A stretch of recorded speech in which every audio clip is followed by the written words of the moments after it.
Halo anak-anak hebat, apa kabar? Semoga sehat selalu dan semangat menjalani hari. Perkenalkan, nama Ibu Nilumai Ariati, Guru Bimbingan Konseling di SMP Negeri 2 Banjir. Materi yang ingin Ibu sampaikan hari ini tentang potensi diri. Tujuan dari materi ini untuk mengoptimalkan potensi yang ada dalam diri kalian supaya mencapai kesuksesan di masa depan. Penjelasannya sebagai berikut. Menurut Wiono, potensi memiliki arti kemampuan dasar dari seseorang yang masih terpendam dan menunggu untuk dimunculkan menjadi kekuatan yang nyata. Sementara menurut Manci, potensi adalah kemampuan yang masih bisa dikembangkan lebih baik lagi. Secara sederhana, potensi merupakan kemampuan terpendam yang masih perlu dikembangkan. Dari penjelasan di atas dapat disimpulkan potensi diri merupakan kemampuan, kekuatan baik yang belum terwujud maupun yang telah terwujud yang dimiliki seseorang tetapi belum sepenuhnya terlihat atau dipergunakan secara maksimal. Dan perlu diingat bahwa potensi itu bukanlah sebuah produk atau barang yang sudah jadi. Macam-macam potensi diri pada manusia. Manusia memiliki potensi diri yang dapat dibedakan menjadi 5 macam.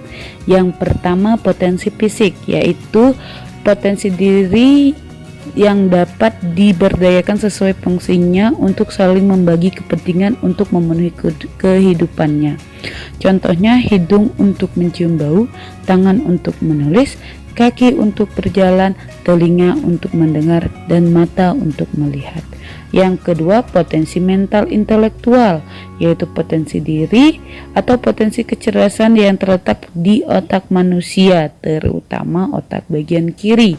Fungsi potensi ini yaitu merencanakan sesuatu, menghitung dan menganalisis.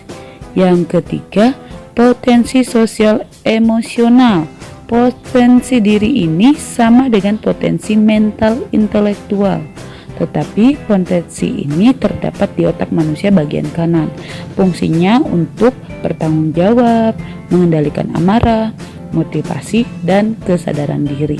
Yang keempat, potensi mental spiritual.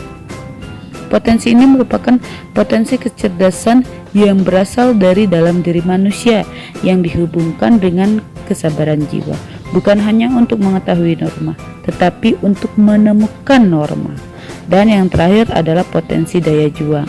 Sama seperti potensi mental spiritual, potensi daya juang berasal dari dalam diri manusia dan berhubungan dengan keuletan, ketangguhan, dan daya juang yang tinggi. Berikut adalah tips mengenali potensi diri.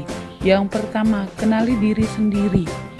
Yang kedua, tentukan tujuan hidup. Yang ketiga, kenali motivasi hidup. Yang keempat, hilangkan negatif thinking. Dan terakhir, jangan mengadili diri sendiri. Faktor-faktor apa saja yang membuat potensi diri Anda bisa tergali?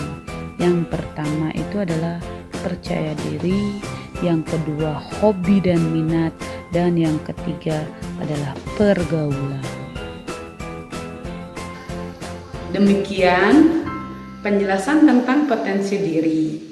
Semoga bermanfaat untuk anak-anak hebat semuanya. Sampai jumpa di materi selanjutnya.